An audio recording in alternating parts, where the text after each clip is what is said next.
நண்பர்கள் அனைவருக்கும் வணக்கம். நான் உங்கள் பொன்வேல் பாண்டியன், நடப்பு நிகழ்வுகள் ஆசிரியர். இன்றைய தினத்தில் நம்ம பார்க்க போகிறது மார்ச் மாதம் 5ஆம் தேதிக்குரிய தினசரி நடப்பு நிகழ்வுகளின் ஒரு சூப்பரான தொகுப்பு. சரிங்களா?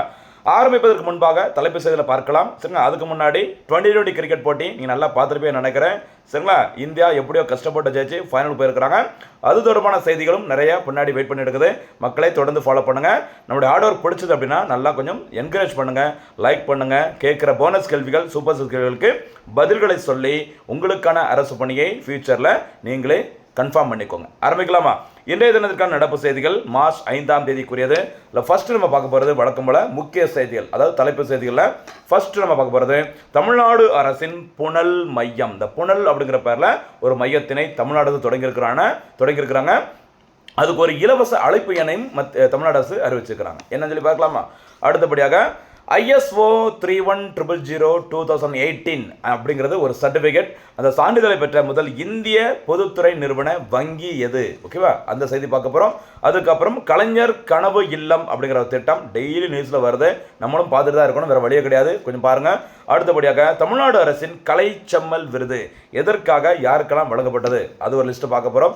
அதுக்கப்புறம் முக்கியமான ஒருவரி செய்திகள், சரியா? எக்ஸாமுக்கு ரொம்ப ரொம்ப முக்கியமான இந்த ஒருவரி செய்திகளை நம்ம பார்த்துட்டு இறுதியாக சூப்பர் கேள்விகள்லாம் பார்த்துட்டு அதுக்கப்புறம் நம்ம விரிவான செய்திகளை பார்ப்போம். சரிங்களா? பாருங்கள், தமிழ்நாடு அரசின் புனல் மையம். சரி, இந்த புனல் அப்படிங்கிறது தெரிஞ்சிருக்கும். சரிங்களா? பாருங்கள், செய்திகளில் பார்த்துருப்பீங்க, பெரிய லெவலில் ஃபோட்டோலாம் போட்டு சூப்பராக போட்டிருந்தாங்க.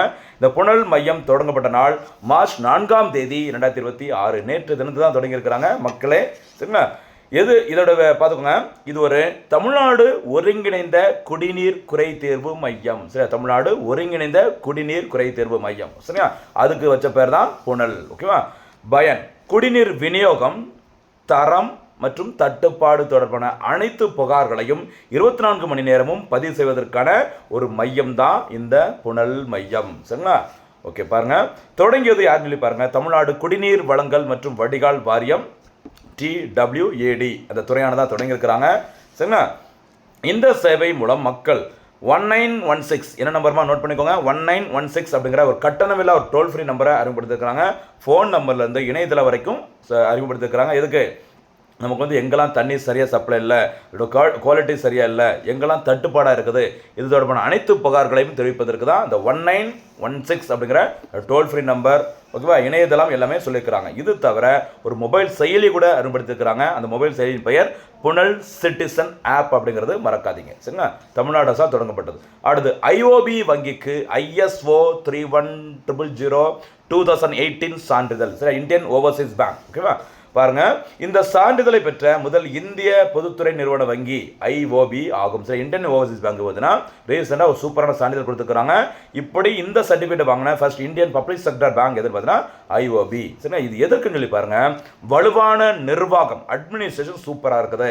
அதே சமயத்தில் இடர் மேலாண்மையை ரொம்ப டீசெண்டாக அவங்க வந்துட்டு கையாண்டிருக்கிறாங்க அப்படின்னு சொல்லிட்டு தான் வலுவான நிர்வாகம் மற்றும் இடர் மேலாண்மை அங்கீகாரத்திற்காக தான் இந்த சான்றிதழ் வழங்கப்பட்டுள்ளது. இப்படிப்பட்ட ஒரு சான்றிதழை பெற்ற முதல் இந்திய பொதுத்துறை நிறுவன வங்கி IOB. சரிங்களா? சென்னையில் உள்ள IOB வங்கியின் பணியாளர் கல்லூரி இதுக்கு முன்னாடி ISO 9001:2015 அப்படிங்கிற தர சான்றிதழை பெற்றுள்ளது. அதே மாதிரி இந்த இந்தியன் ஓவர்சீஸ் பேங்க் அப்படிங்கிறது பார்த்தீங்கன்னா IOB வங்கி தொடங்கப்பட்ட நாள் February 10, 1937. சரியா? என்னோட தலைமையிடம் என்னுடைய சென்னையில் தான் இருக்குது. ஓகேவா? இந்தியாவில் தேசியமயமாக்கப்பட்ட வங்கிகள் 2 வங்கிகளின் ஹெட் குவார்ட்டர்ஸ் சென்னையில் இருக்குது. ஒன்று இந்தியன் ஓவர்சீஸ் பேங்க், இன்னொன்று பார்த்தீங்கன்னா இந்தியன் பேங்க். ரெண்டுமே இந்தியன்கிற பேரில் ஆரம்பிக்கும், ரெண்டுமே சென்னையில் ஹெட் குவார்ட்டர்ஸ், மறந்துடாதீங்க. ஓகேவா? சரி, இதை யார் உருவாக்கணும்னு யாருன்னு சொல்லிப்பாங்க, MCDM சிதம்பரம் செட்டியார் அவர்கள் தான் இந்த IOB வங்கி வந்து உருவாக்கியிருக்கிறாங்க. சரிங்களா? சூப்பரான செய்தி. அடுத்து கலைஞர் கனவு இல்லம் திட்டம் நம்ம நிறைய வாட்டி பார்த்துட்டு இருக்கிறோம், ரெகுலராக நியூஸில் வந்துட்டு இருக்கு. பாருங்கம்மா, இந்த திட்டம் அறிவிக்கப்பட்டது 2024. சரி, 2004 இருக்குது. ஓகேவா? 2024, 25 தமிழ்நாடு பட்ஜெட்டில் அறிவிக்கப்பட்டது. சரியா? February 19, 2024 அன்று இந்த திட்டம் சரிங்களா அஃபீஷியலாக ஸ்டார்ட் பண்ணியிருக்கிறாங்க. அடுத்தபடியாக நோக்கம் குடிசை இல்லா தமிழகம். தமிழ்நாட்டில் ஓகேவா குடிசை பகுதியில் இருக்கக்கூடாது, கம்ப்ளீட்டாக காங்கிரீட் வீடுகள் தான் இருக்கணும் அப்படின்னு சொல்லிட்டு நோக்கமாக அந்த திட்டத்தை அதை தான் நோக்கமாக கொண்டு ஆரம்பிக்கப்பட்டது. இதற்கான இலக்கு ஆண்டு 2030. ஓகேவா? பயனாளிகள் சொந்தமாக பட்டா நிலம் இருக்கணும், அவர்களுக்கு குறைந்தபட்சம் 360 சதுர அடி இருக்கணும். கிராமப்புற ஏழை மக்கள் தான் இதோட பயனாளிகள். சொந்தமாக பட்டா நிலம் 360 ஸ்கொயர் ஃபீட் கண்டிப்பாக லேண்ட் வச்சிருக்கணும். சரிங்களா? மொத்தம் 8 லட்சம் காங்கிரீட் வீடுகள், எத்தனை 8 லட்சம் காங்கிரீட் வீடுகளை ஓகேவா கட்டி கொடுத்து தமிழ்நாட்டில் குடிசை இல்லா தமிழகம் அப்படிங்கிற ஒரு கான்செப்டை உருவாக்கணும். அதுதான் என்னோட இந்த திட்டத்தின் முக்கியமான நோக்கம். சரிங்களா? அதுக்காக வீடை ஃபுல்லாக அவங்கள கட்டி கொடுப்பாங்களா? கிடையாது. அந்த 8 லட்சம் காங்கிரீட் வீடுகளுக்கு சரிங்களா தமிழ்நாடு அரசு ஒதுக்கிய மொத்த நிதி ஒதுக்கீடு 3500 கோடி.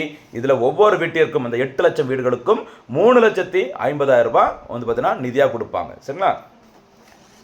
சரியா? இப்படி இந்த திட்டத்தின் மூலமாக தான் அந்த தமிழ்நாட்டில் அந்த குடிசை பகுதிகளே இருக்கக்கூடாது. இலக்கு ஆண்டு எந்தமா 2030ஆம் ஆண்டு. திட்டத்தின் பெயர் கலைஞர் கனவு இல்லம் திட்டம். அடுத்த செய்தி, தமிழ்நாடு அரசின் கலை செம்மல் விருது. சரியா? விருது வழங்கப்படும் பிரிவுகள். இந்த தமிழ்நாடு அரசின் கலைச்செம்மல் விருது பார்த்தீங்கன்னா மரபு வழி ஓவியம், சரி, பழங்காலத்திலிருந்து அப்பத்திலிருந்து பழைய அந்த ஓவியம், சிற்பம், நவீன பாணி ஓவியம் மற்றும் சிற்பம், இந்த பிரிவுகளில் கலைச்செம்மல் விருது வழங்கப்படுகிறது. கிட்டத்தட்ட ஒரு 6 பேருக்கு இந்த விருது கொடுப்பாங்க. விருதை வழங்கும் துறை கலை பண்பாட்டுத்துறை, அதாவது தமிழ்நாடு வளர்ச்சி மற்றும் செய்தித்துறை சார்பில் இருக்கிற கலை பண்பாட்டுத்துறை சார்பில் தான் இந்த கலைச்செம்மல் விருது தமிழ்நாடு அரசால் வழங்கப்படுகிறது. விருதிற்கான பரிசு தொகை ரூபாய் 1 லட்சம். 2025-26ஆம் ஆண்டிற்கான இந்த விருது பெற்றவர்கள் பட்டியலை கொஞ்சம் பார்த்துக்கோங்க. சரிங்களா?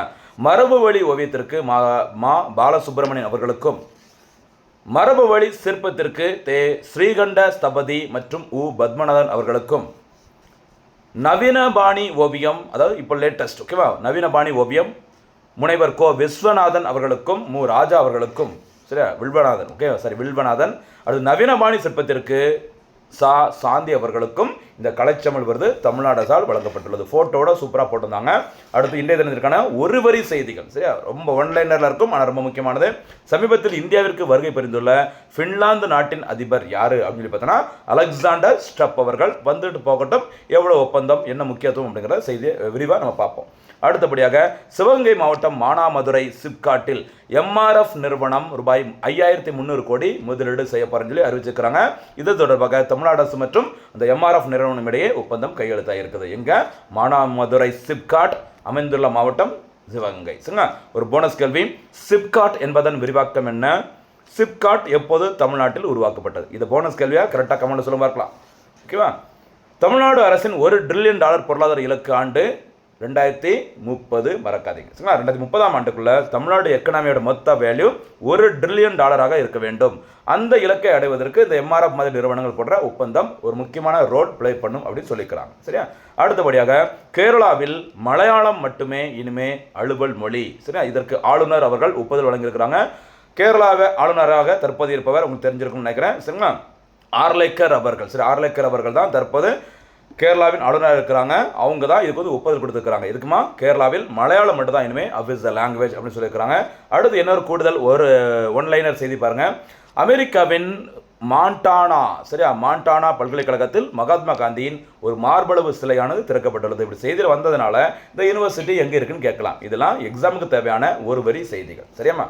அடுத்தபடியாக கிண்டியில் சுற்றுலா பூங்கா முதல்வர் அடிக்கல் நாட்டியிருக்கிறாங்க. கிண்டியில் சுற்றுலா பூங்கா அமைப்பதற்கு அடிக்கல் நாட்டப்பட்டுள்ளது. இந்தியாவின் முதல், அடுத்த செய்தி பாருங்க, ஒரு வரி செய்திகளில் இந்தியா முதல் 30 மீட்டர் உயர செங்குத்து தோட்டத்துடன் கூடிய உயர் மர கோபுரம். சரியா? அதாவது ரொம்ப அப்படி செங்குத்தா ஒரு தோட்டம் மாதிரி ஸ்டெப்ஸாக இருக்கும். இது வந்து எங்கே இந்தியாவில் முதல் முறையாக திறந்திருக்காங்க அப்படின்னு சொல்லி பார்த்தீங்கன்னா சென்னையில் அமைந்துள்ள கலைஞர் பூங்காவில் திறக்கப்பட்டுள்ளது. ரொம்ப முக்கியமானதுமா ஞாபகம் வச்சுக்கோங்க. சரியாமா? அடுத்தபடியாக தமிழ்நாடு வேளாண் காடுகள் வளர்ப்பு கொள்கை 2026 தமிழ்நாடு முதலமைச்சர் M.K. ஸ்டாலின் அவர்கள் வெளியிட்டிருக்கிறாங்க. ரொம்ப முக்கியமான செய்தி, தமிழ்நாடு வேளாண் காடுகள் வளர்ப்பு கொள்கை எந்த ஆண்டு வெளியிடப்பட்டது அப்படின்னு சொல்லிட்டு ஒரு அடுத்த 5 வருஷத்துக்கு கூட கேட்கலாம். ஞாபகம் வச்சுக்கோங்க. 2026ஆம் ஆண்டிற்கானது. இந்த தமிழ்நாடு வேளாண் காடுகள் வளர்ப்பு கொள்கையில் என்ன சிறப்பு அம்சங்கள் இருக்குங்கிறத இன்னொரு வீடியோ நம்ம தனியாக பார்ப்போம். சரியாமா? அடுத்தபடியாக இன்றைய தினத்திற்கான சூப்பர் செல்ஸ் கேள்விகள். முதல் சூப்பர் செல்ஸ் கேள்வி, தமிழ்நாடு அரசால் தொடங்கப்பட்டுள்ள புனல் மையம் எதனுடன் தொடர்புடையது? இரண்டாவது சூப்பர் செல்ஸ் கேள்வி, ISO 31000/2018 இந்த சான்றிதழை பெற்ற முதல் இந்திய பொதுத்துறை நிறுவன வங்கியின் பெயர் என்ன? மூன்றாவது சூப்பர் செல்ஸ் கேள்வி, கலைஞர் கனவு இல்ல திட்டத்தின் இலக்கு மற்றும் அதன் நோக்கம் என்ன? தமிழ்நாடு அரசின் ஓகேவா அந்த கலைச்செம்மல், கொஞ்சம் ஸ்பெல்லிங் தப்பாக இருக்குது, வெரி சாரி, கலைச்செம்மல் விருது எதற்காக வழங்கப்படுகிறது? ஐந்தாவது சூப்பர் செல்ஸ் கேள்வி, தமிழ்நாடு அரசின் இலவச அழைப்பு எண் 1916 அந்த நம்பர் எதனுடன் தொடர்புடையது? ஓகேவா. 6வது சூப்பர் சஸ் கேள்வி தமிழ்நாடு, இதில் கேள்வி இல்லை, தமிழ்நாடு அரசின் ஓகேவா அந்த இலக்கு $1 டிரில்லியன் பொருளாதார இலக்கு ஆண்டு, அதற்கான இலக்கு ஆண்டு எந்த வருஷம்? சரி, $1 டிரில்லியன் பொருளாதாரத்தை எந்த ஆண்டிற்குள் அடைவதற்கு தமிழ்நாடு அரசு இலக்காக நிர்ணயம் பண்ணியிருக்கிறாங்க? இதற்கான பதிலை சூப்பராக பதில் சொல்லுங்கள், தேர்வில் வெற்றி பெறுங்கள். மீண்டும் சந்திக்கலாம். நன்றி, வணக்கம்.